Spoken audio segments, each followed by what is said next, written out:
Ewe mfuatiliaji wa chaneli yetu ya Penikea Afya, karibu tena kwenye kipindi chetu cha afya ya mama na mtoto, lakini pia na baba tena.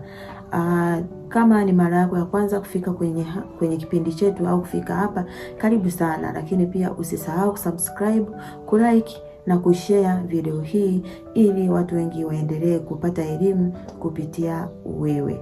Na leo tutazungumzia mada muhimu sana kwa wajawazito wengi. Leo ni wajawazito tu. Kitu ambacho tutajifunza siku ya leo ni dalili za mwanzoni za uchungu wa wewe mjamzito. Unazijua dalili za mwanzo? Kaa na mimi hadi mwisho wa video hii au mwisho wa kipindi hiki ili uweze kujifunza mambo mengi. Wajawazito wengi wamekuwa wakipata hofu au kuchanganyikiwa wanapoanza kuhisi mabadiliko karibu na muda wa kujifungua. Lakini je, na wengine hujiuliza kwamba huu muda ndio wa uchungu umeanza au ni maumivu ya kawaida. Watu wengi wamekuwa mkiwahi pia hospitali. Mtu anakaa hospitali mwezi mzima, na hii ilitokea ni kwamba hakujua mapema kwamba dalili zake ni zipi na anatakiwa afanye nini kwa wakati huo. Na hivyo kwenye video hii tutajifunza dalili muhimu ambazo zinaonyesha kwamba uchungu umeanza na unatakiwa kuwahi hospitali. Maumivu ya tumbo yanayojirudia rudia, hiyo ni ya kwanza. Dalili kubwa ya kwanza kwa uchungu ni maumivu ya tumbo yanayojirudia rudia kila mara, hayamalizi muda, yanajirudia. Na mwanzoni maumivu yanaweza kuwa madogo, lakini kadiri muda unavyoongezeka yale maumivu yanaongezeka kidogo kidogo. Lakini mama anaweza kuhisi tumbo kukaza, lakini pia maumivu ya chini ya tumbo, lakini pia maumivu yanayofanana na ya hedhi kama utakuwa ni mfuatiliaji. Lakini hii ni moja ya ishara muhimu kuwa mwili umeanza kujiandaa kwa kujifungua kwa wewe mama mjamzito. Lakini dalili ya pili ni maumivu ya mgongo wa chini. Wajawazito wengi hupata maumivu makali mgongo wa chini, sehemu za chini huko, wakati uchungu umeanza. Na maumivu haya yanaweza kuja na kuondoka au kuendelea. Kwa hiyo kuna wakati yanakuja na kuondoka au yanaweza yakaendelea kwa muda. Na maumivu ya mgongo ndio dalili ya kwanza kabisa ya uchungu. Kwa hiyo ukisikia maumivu hayo, anza kujitayarisha au kimbia hospitali ili uweze kupata huduma ya haraka. Lakini dalili ya tatu ni kutoka ute mzito au damu kidogo.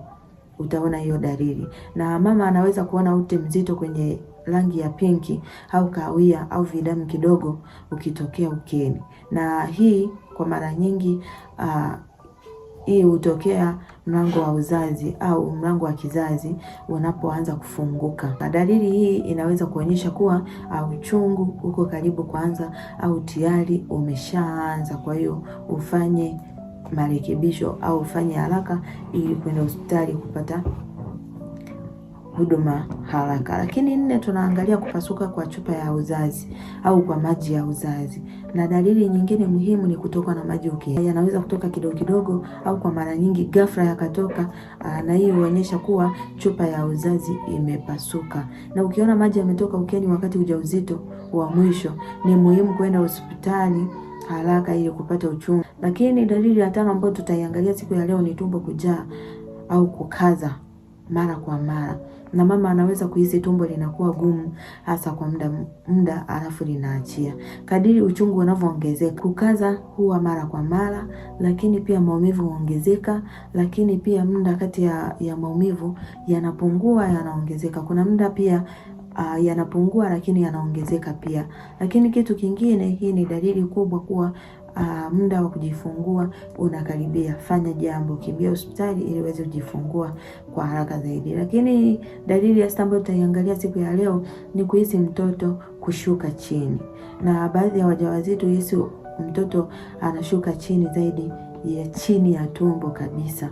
Mtoto anakuwa ameshashuka. Na mama anaweza kuhisi uzito mkubwa huko chini na shinikizo kwenye nyonga au kwenda haja ndogo mara nyingi, ndio maana unaambiwa kojoa mara nyingi. Na hii hutokea mtoto anapojiandaa kupita kwenye njia ya uzazi. Sijui tunaelewana. Tofauti kati ya uchungu wa kweli na maumivu ya kawaida ni muhimu ujue ili usije ukaenda hospitali mapema sana. Na uchungu wa kweli ukoje? Uchungu wa kweli mara nyingi huja mara kwa mara, lakini huongezeka kwa nguvu. Lakini pia hupungua muda kati ya maumivu. Na kitu kingine, hawayapotei kwa kupumzika. Huwa yale maumivu yanakuja, yanaacha, lakini pia hayawezi kupotea. Lakini maumivu ya kawaida yanaweza kupungua baada ya kupumzika au kubadilisha mkao. Hayo ni ya kawaida. Wakati wa kwenda hospitali ni upi ambao utaweza kwenda hospitali? Nenda hospitali kwa haraka ikiwa utakuwa na uchungu unakuja kila dakika chache, maji ya uzazi yakitoka kama yale ambayo nimewafundisha, lakini kuna damu nyingi ambayo itatoka.